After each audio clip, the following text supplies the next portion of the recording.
السلام علیکم ملګرو. پر سکرین باندې به تاسو دا تصویر وینئ.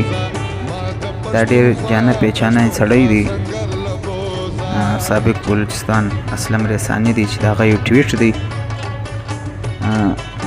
خلک ما سره کله یو بیس وکړي یا د ما ته کله یو میسیج وکړي یا په کمنټ کې ما ته یو پیغام پرېږدي، مطلب ته د محمود خان دونه سپورټ ولیکئ، ته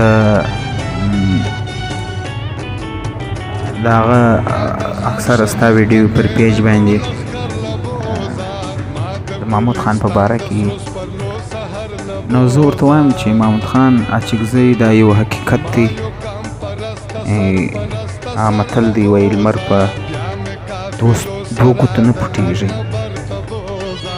که زه ووایم که نه ووایم، که د پښتونخوا ملي عوامي پارټۍ کارکون ووایي که نه ووایي، تمامه دنیا دا خبره کوي چې محمود خان اچکزی یو حقیقت دی. دا به هر سړی تسلیموي. تمام پاکستان پولیټکس دا تسلیمه کړې ده، هر سړی به تسلیموي.